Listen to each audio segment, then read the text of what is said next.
Hi friends, ಹೇಗಿದ್ರೆಲ್ಲರೂ? ಇವತ್ತು ನಾನು recipe ಮಾಡ್ತಾಯಿದ್ದೀನಿ. ಸೇವಿಗೆ ತೊಗೊಂಡಿದ್ದು ನೋಡಿ.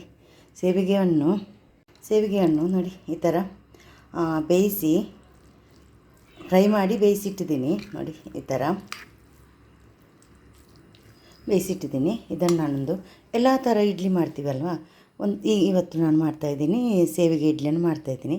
ಅದಕ್ಕೆ ಆಮೇಲೆ ಮಸಾಲೆಲ್ಲ ತೆಂಗಿನ ತುರಿ ತೊಗೊಂಡಿದ್ದೀನಿ, ಸ್ವಲ್ಪ ರವೆ, ಆಮೇಲೆ ಉದ್ದಿನಬೇಳೆ, ಸಾಸಿವೆ, ಜೀರಾ, ಕರಿಬೇವು ಸೊಪ್ಪು, ಕೊತ್ತಂಬರಿ ಸೊಪ್ಪು, ಒಂದು ಕಾಯಿಮೆಣಸು, ಆಮೇಲೆ ಕ್ಯಾರೆಟ್, ಕ್ಯಾಪ್ಸಿಕಮ್ಮು ಎಲ್ಲ ತೊಗೊಂಡಿದ್ದೀನಿ ನಾನು. ಸ್ವಲ್ಪ ಮಸಾಲೆ ಪೌಡರೆಲ್ಲ ಬೇಕಾಗುತ್ತೆ, ಆಮೇಲೆ ಹಾಕ್ತೀನಿ. ಮೊದಲು ಇದಕ್ಕೆ ಒಂದು ಒಗ್ಗರಣೆ ಮಾಡುವ.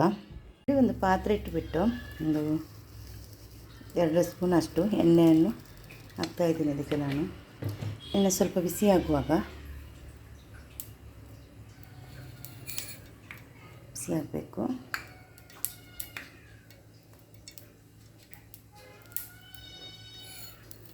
ಸಾಸಿವೆಯನ್ನು ಹಾಕ್ತಾಯಿದ್ದೀನಿ, ಜೀರವನ್ನು ಹಾಕ್ತಾಯಿದ್ದೀನಿ,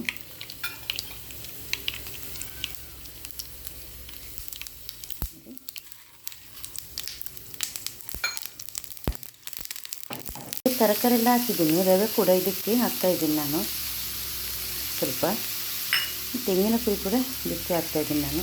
ಇದನ್ನು ಫ್ರೈ ಮಾಡಿ ಆಗಿದೆ. ಒಂದು ದೊಡ್ಡ ಬೌಲನ್ನು ತೊಗೊಂಡಿದ್ದೀನಿ ನಾನು, ಚಿಕ್ಕ ಸಾಕಾಗೋದಿಲ್ಲ ಅದಕ್ಕೆ. ಈಗ ಇದಕ್ಕೆ ಹಾಕ್ತಾಯಿದ್ದೀನಿ ನಾನು. ಹಾಕಿಬಿಟ್ಟು ಎಲ್ಲ ಮಿಕ್ಸ್. ಸ್ವಲ್ಪ ಗರಂ ಮಸಾಲನ್ನು ಹಾಕ್ತಾಯಿದ್ದೀನಿ ಇದಕ್ಕೆ, ಸ್ವಲ್ಪ ಪೆಪ್ಪರ್ ಪೌಡರು, ಸ್ವಲ್ಪ ಕಾಶ್ಮೀರಿ ರೆಡ್ ಚಿಲ್ಲಿ, ಸ್ವಲ್ಪ ಜೀರಾ ಪೌಡರನ್ನು ಆ್ಯಡ್ ಮಾಡ್ತಾಯಿದ್ದೀನಿ. ಇದನ್ನು ಮಿಕ್ಸ್ ಮಾಡು. ಇನ್ನು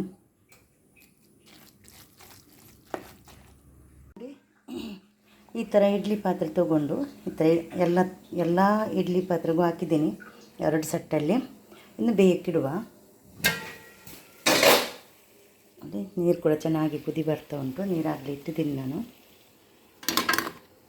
ಇನ್ನು ಇಟ್ಟು ಒಂದು 10 ನಿಮಿಷ ಬೇಯಿಸಿದರೆ ಸಾಕು, ಯಾಕೆಂದರೆ ಆಲ್ರೆಡಿ ಬೆಂದಿದೆ ಅದು. ಸೇವಿಗೆ ಸ್ವಲ್ಪ ಗಟ್ಟಿಯಾಗಿ ಇಡ್ಲಿ ಥರ ಬರಬೇಕು, ಅದಕ್ಕೋಸ್ಕರ. ನೋಡಿ, ನಮ್ಮ ಇಡ್ಲಿ ರೆಡಿ ಆಯಿತು ನೋಡಿ, ಚೆನ್ನಾಗಿ ಬಂದಿದೆ. ಇನ್ನು ತೆಗೆದುಬಿಟ್ಟು ಪ್ಲೇಟಿಗೆ ಹಾಕ್ತಾಯಿದ್ದೀನಿ ನಾನು.